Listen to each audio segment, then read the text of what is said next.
천사의 아침 방문을 찾아오신 여러분을 환영합니다. 오늘도 아침 예배 말씀으로 믿음과 위로의 시간을 갖게 되길 바랍니다. 성도 여러분 안녕하세요. 오늘도 아침 예배에 찾아오신 모든 성도님들을 진심으로 환영합니다. 오늘도 어제에 이어서 예수님께서 제자들에게 어떤 복음을 주셨는지 살펴보겠습니다.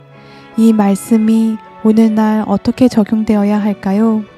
성령님께서 진리의 빛을 깨닫게 해주시길 간절히 바랍니다. 이제 기도하겠습니다. 하늘에 계신 하나님 아버지, 아침 예배를 통해서 날마다 진리의 빛을 듣게 하시고 생명을 주셔서 감사합니다. 오늘은 예수님께서 제자들을 선택하시고 훈련시키는 과정을 말씀으로 듣겠습니다. 이 시간 성령 하나님 함께 해주셔서 말씀을 듣는 저희도 제자들에게 전하신 복음을 온전한 마음으로 받도록 도와주시옵소서. 말씀을 듣는 것에 끝나는 것이 아닌 복음을 전하는 일을 고민하고 삶 속에서 실천하도록 성장시켜 주시옵소서. 이 모든 말씀 예수님의 이름으로 기도드립니다. 아멘. 안녕하십니까? 지난 시간에 우리는 예수께서 제자들을 왜 부르셨는가를 살펴보았습니다. 오늘은 예수께서 제자들을 어떻게 훈련시키셨고 어떤 복음을 제자들에게 넘겨주셨는가를 살펴보려고 합니다. 성도 여러분, 오늘날 교회에서 가르치고 있는 복음이 예수께서 제자들에게 주신 그 원래의 복음과 일치할까요? 같은 복음일까요?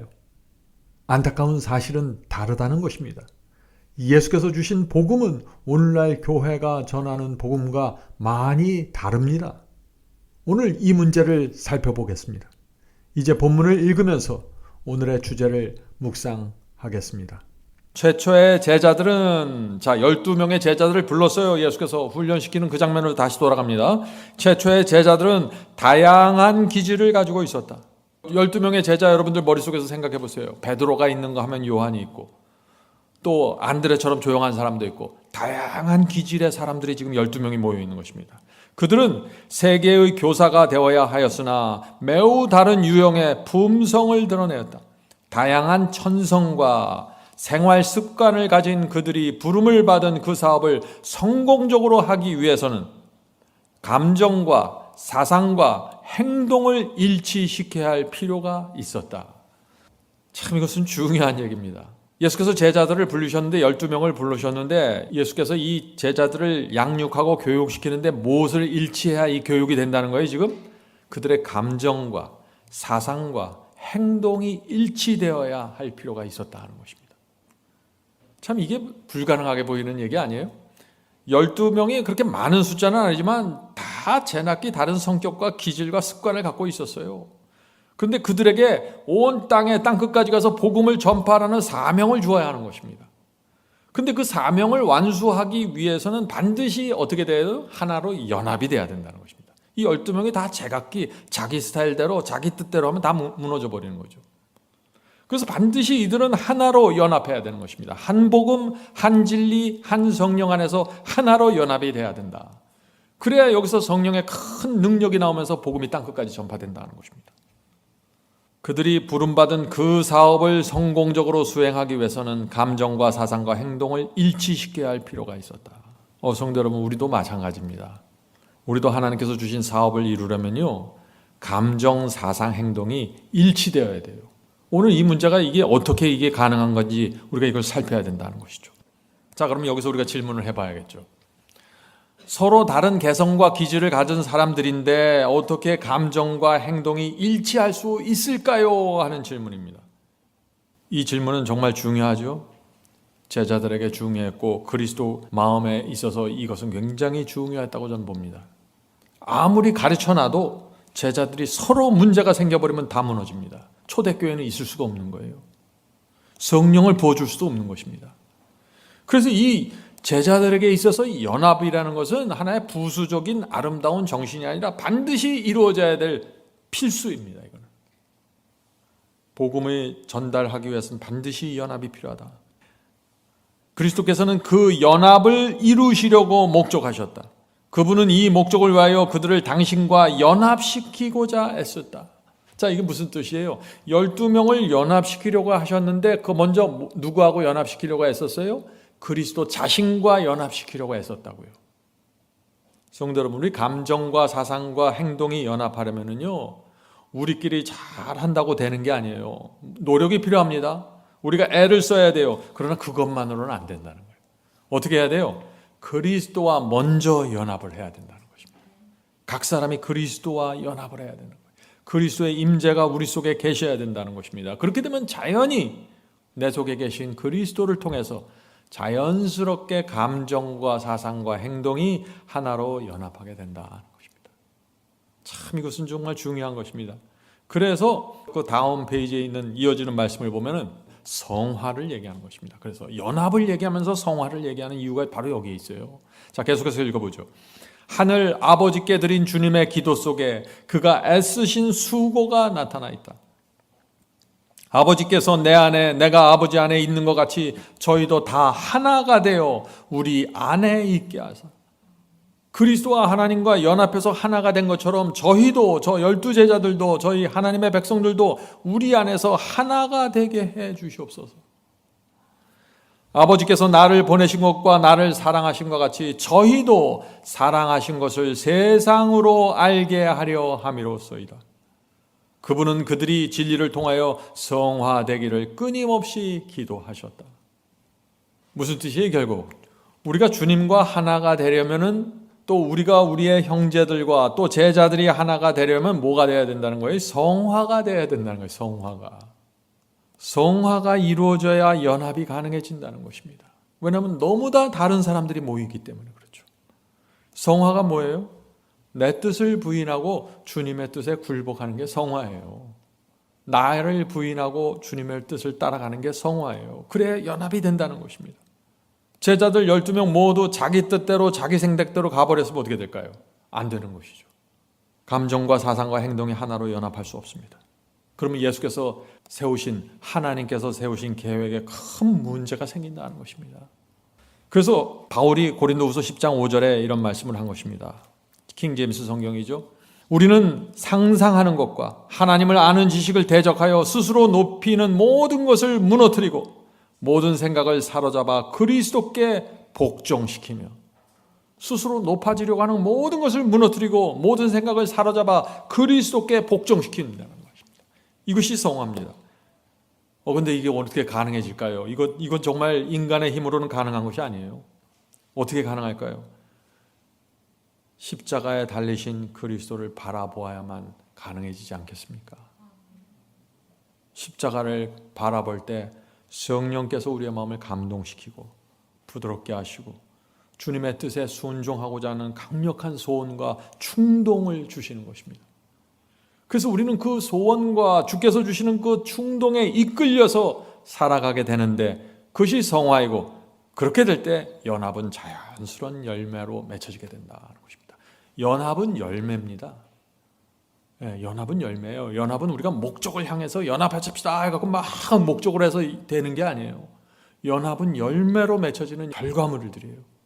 다시 본문으로 돌아가겠습니다. 지상 봉사의 끝이 가까워졌을 때, 이제 예수께서 이 십자가가 가까워졌을 때 하는 얘기죠. 지상 봉사의 끝이 가까웠을 때 주님께서는 당신의 개인적 지도 없이 그 사업을 제자들에게 맡기지 않으면 안 될 것을 깨달으셨다. 이제 돌아가시고 부활해서 하늘로 올라가셔야 되는 것이에요. 그렇게 되면 어떻게 돼요? 이 땅에 누구만 남아요? 딱 12명만 남게 되는 거예요. 아무런 지금 이 복음을 받아들인 사람은 없어요. 이 12명만 남게 되는 거예요. 이 12명에 맡기는 것입니다. 이 지구 전체를. 예수께서 이 12명에 얼마나 신경을 쓰셨을까요? 정말 심각한 문제죠. 이 12명이 진리를 이해하지 못하거나 진리로 하나로 연합하지 못하거나 정말 성령의 감동에 굴복하지 못하는 그런 사람들이 된다면은 어떻게 돼요? 하나님의 계획이, 복음 전파에 대한 하나님의 계획이 무너져 버리는 거예요. 사탄과 하나님의 전쟁에 있어서 큰 위기가 생기는 것입니다. 그리스도께서 이 12명을 바라본 그 눈은 정말 이것은 우리가 상상하기 어려운 그 눈이었다고 저는 생각합니다. 그 사업을 제자들에게 맡기지 않으면 안 될 것을 깨달으셨다. 그리하여 그분은 그들을 격려하고 미래를 위하여 준비시키고자 힘쓰셨다. 그분은 그들을 거짓된 희망으로 속이지 않았다. 이게 뭐예요? 제자들에게 거짓된 희망을 주지 않았다고요. 너희들 앞으로 이 복음을 받으면 축복받을 거야, 잘 살 거야, 로마에서 인정받을 거야, 이런 거짓된 희망 안 줬다고요. 그분은 열린 책을 보듯이 장차 있을 일을 아셨다. 그분은 그들과 헤어져 양을 이리 가운데 버려두는 것처럼 그들을 남겨두고 가야 할 것을 아셨다. 이리 가운데 이 양들 12마리의 양들을 지금 남겨두고 떠나시는 그 목자의 마음이라는 거죠. 예수께서는 제자들이 박해를 당하고 회당에서 추방당하며 투옥을 당할 것을 아셨다. 그분은 당신을 메시아라 증거함을 인하여 어떤 이들이 죽임을 당할 것도 아셨다. 따라서 그는 그러한 일의 일부를 그들에게 말씀하셨다. 제자들에게 너희들이 앞으로 어떤 일을 당하게 될지 일부를 말씀하셨다고. 일부. 왜? 다 말하면 큰일 나잖아요. 감당하지 못하잖아요. 이 제자들이 지금 준비가 안 됐는데 일부만 조금 보여주시는 거예요. 예수님의 마음이 어땠을까요? 성도 여러분, 이 하나님과 사탄의 전쟁은요, 무슨 예언이 있고 자동적으로 로봇가 만들어가는 자동적인 스토리가 아니에요. 이 선악간의 대쟁투, 하나님과 사탄의 대쟁투, 매 장면마다 아슬아슬한 투쟁이 있는 거예요. 여기서 이 제자들이 하나님께 전적으로 굴복하는 그 신앙으로 돌아오지 않으면 하나님의 계획에 큰 문제가 생겨버리는 거예요. 따라서 그러한 일의 일부를 그들에게 말씀하셨다. 그들의 장래에 대하여 말씀하심에 있어서 그들은 장차 시련을 당할 때 그들이 그분의 말씀을 기억하고 그분을 구속주로 굳게 믿을 수 있는 용기를 얻게 되리라는 것을 분명하고도 명확하게 말씀하셨다. 앞으로 될 일을 말씀하시면서 그러나 그런 일들이 이루어질 때마다 이 제자들의 마음속에 이 예언에 대한 확신과 용기를 갖고서 계속해서 직면하게 된다 하는 것입니다. 예수께서 제자들에게 예언을 주십니다. 앞으로 장차 일어날 일들에 대한 예언, 그리고 그들의 신앙과 마음이 잘 준비되기를 바라는 것이죠. 환난을 통과해야 되니까 이들이.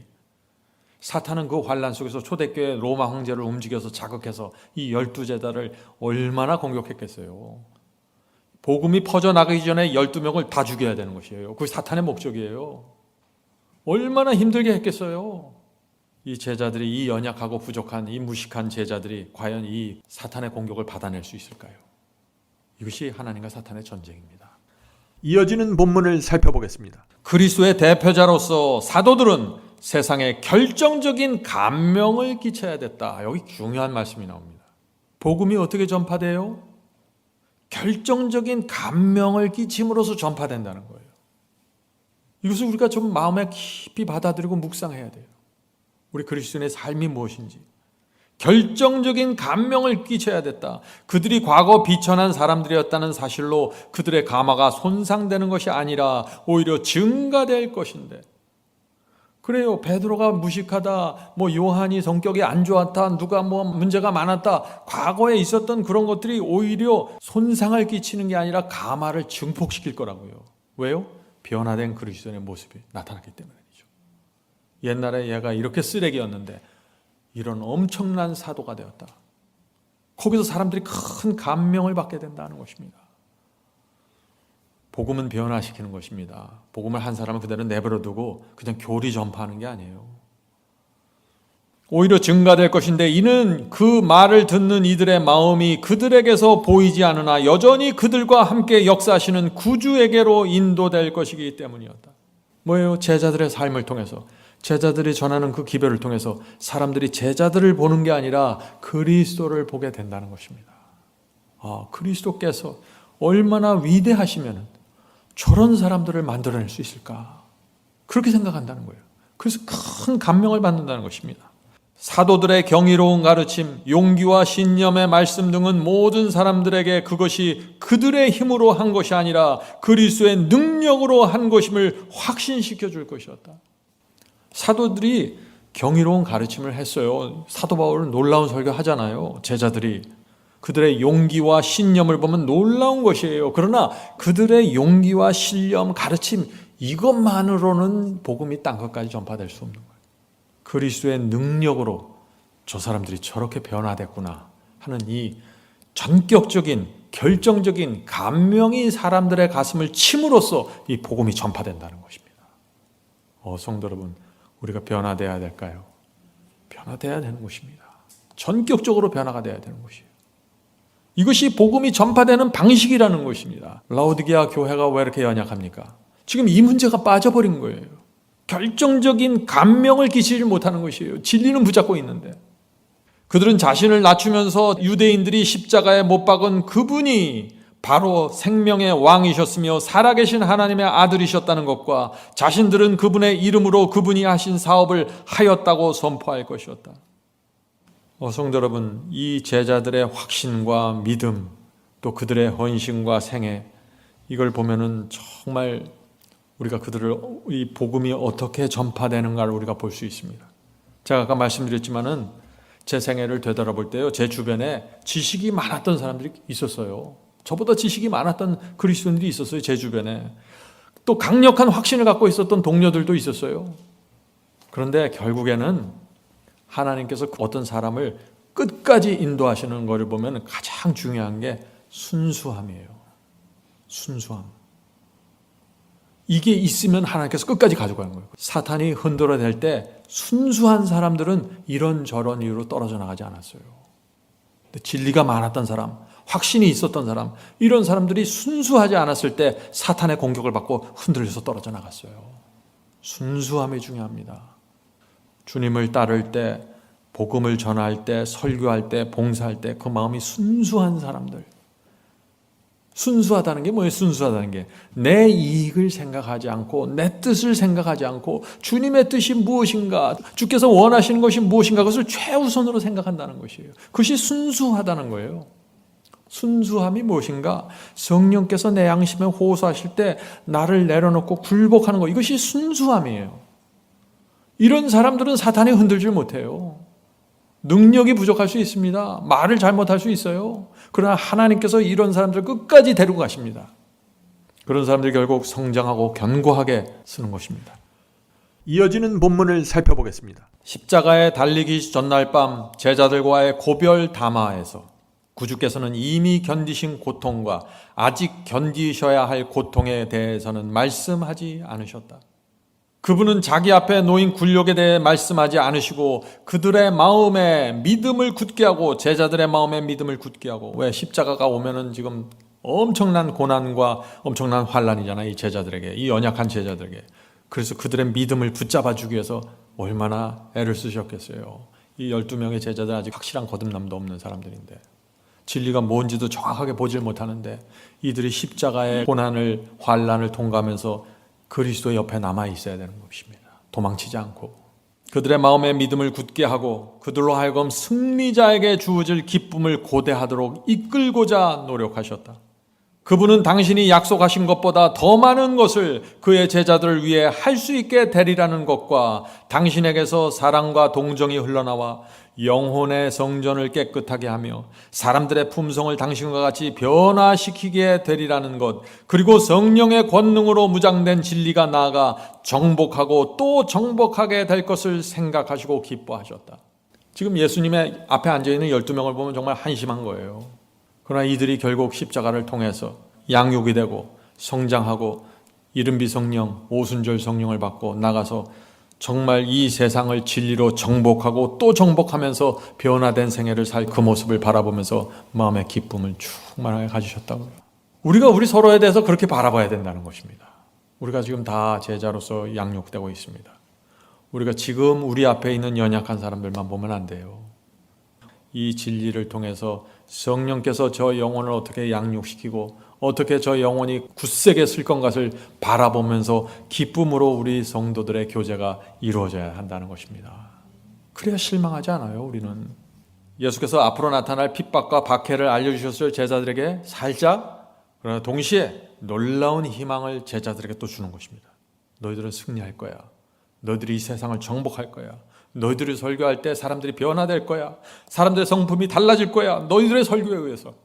이런 얘기를 하시는 거죠. 이것이 초대교회입니다. 제자들이 전한 복음은 그것을 받은 사람의 마음이 영혼이 정결하게 되고 성품이 변화되는 복음이었습니다.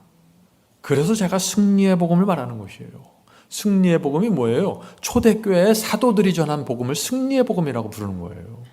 영혼을 정결하게 하고 성품을 변화시키고 그 생애를 변화시키는 복음, 그것이 승리의 복음입니다. 이 승리의 복음을 받으면 이기적인 사람이 이타적이 되고 배려하고 도와주는 성품으로 변화된다는 것입니다. 다시 본문으로 돌아가겠습니다. 주님께서는 요한복음 16장 33절이죠. 이것을 너희에게 이름은 너희로 내 안에서 평안을 누리게 하려 함이라. 세상에서는 너희가 환난을 당하나 담대하라. 내가 세상을 이기었노라 말씀하셨다. 성도 여러분, 우리 마음속에 예수님의 이 말씀을 꼭 간직하고 사십시다. 담대해야 됩니다. 주께서 세상을 이겼으니 우리도 이길 수 있다고 지금 말씀하고 계신 것입니다. 그분은 실패도 낙담도 하지 않으셨다. 그와 같이 제자들도 인내하는 믿음을 보여야 했다. 예수께서 이렇게 용기를 주고 예언을 주시고 다 보여주시면서 끌어가셔도 제자들의 믿음이 인내하는 믿음이래야만 통과할 수 있다는 것입니다. 예수님이 다 해줄 수가 있는 게 아니에요. 협력해야 된다는 것이죠. 그들은 그분의 주님의 힘을 의지하고 그분께서 일하신 것처럼 일해야 하였다. 비록 그들의 길이 불가능하게 보이는 것들에 의하여 방해를 받을지는 모르지만 그들은 그분의 은혜를 믿고 결코 낙심하지 말고 모든 일에 소망을 갖고 전진해야 했다. 저는 정말 이 말씀을 저와 우리 모두 받아야 한다고 믿습니다. 하나님께서 성령을 통해서 말씀을 통해서 우리를 인도하십니다. 그러나 우리가 인내하는 믿음을 가져야 된다는 것입니다. 우리 눈에 불가능하게 보이는 장애물이 나타날지라도 그 주님의 은혜를 믿고 낙심하지 말고 소망을 갖고 전진해야 된다는 것입니다. 그럴 때 우리가 주님과 연합하게 되고 전진하게 된다. 우리는 주님께서 가신 길을 따라가야 합니다. 예수께서는 세상에서는 너희가 환난을 당하나 담대하라. 내가 세상을 이기었노라 라고 말씀하십니다. 성도 여러분, 주님께서 우리에게 약속해 주시는 것입니다. 내가 세상을 이겼으니 너희도 이길 수 있어, 이렇게 말하는 것입니다. 세상에 끌려다니는 길이 아니라 세상을 이기는 길을 가라고 하시는 것입니다. 성도 여러분, 우리는 연어처럼 강물을 거스리면서 올라가야 합니다. 세상과 죄를 물리치면서 이 길을 가야 합니다. 그렇게 가는 성도들에게 주님께서 함께 하시고 인도하시는 것입니다. 성도 여러분, 염려하지 마십시오. 주께서 우리의 대장이 되시고 우리에게 능력을 주시고 은혜를 베풀어 주십니다. 넘어지실 때 다시 붙잡고 일으켜 주십니다. 주님과 함께 하는 성도들은 승리하게 될 것입니다. 하늘 도성에 반드시 들어가게 될 것입니다. 주께서 오늘 하루도 우리의 대장 되셔서 인도해 주시길 간절히 바랍니다. 자, 이제 기도하겠습니다. 하늘에 계신 아버지, 주께서 제자들에게 주신 그 원래의 복음을 붙잡길 원합니다. 오늘날 교회에 복음이 혼탁해져 있지만은 주께서 저희를 불쌍히 여기시고 진리로 인도해 주시옵소서. 세상에 끌려다니는 복음이 아니라 세상을 이기는 승리의 복음을 받길 원합니다. 주여, 우리의 마음을 주님의 사랑 앞에 굴복시키는 그 복음을 원합니다. 유혹을 물리치게 하는 복음을 원합니다. 세상과 죄를 이기게 하는 복음을 원합니다. 그 복음을 저희 마음에 새겨 주시옵소서. 주여, 주께서 가신 길을 따라가길 소원합니다. 저희 마음에 믿음과 희망을 주시고 지치지 않게 붙잡아 주시옵소서. 오늘 아침 예배에 참여한 성도들의 필요를 공급해 주시고 하늘의 위로와 용기를 그 마음에 내려 주시옵소서. 이 모든 말씀 예수님의 이름으로 간절히 기도드립니다. 아멘.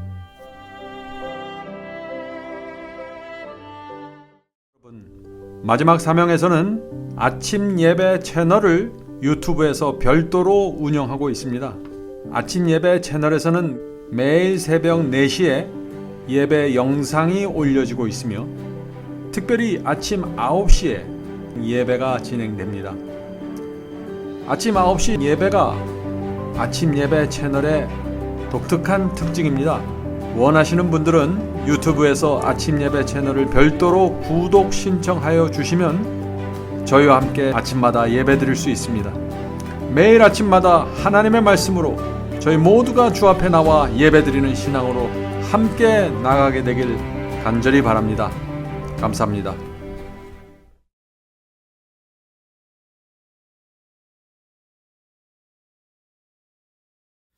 대산을 넘어 한국에 가도 빛 가운데로 걸어가면 주께서 네 버리시기로 약속한 말씀 변치 않네.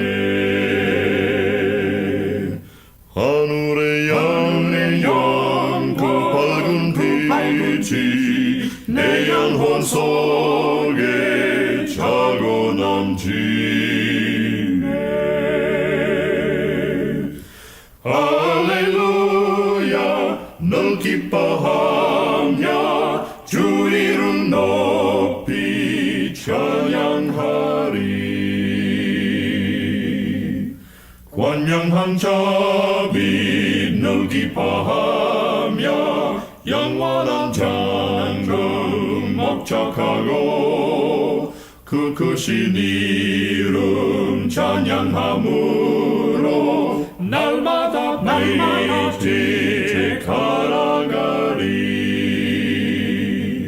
하늘의 영광 그 밝은 빛이 내 영혼 속에 차고 넘치네. 할렐루야 널 기뻐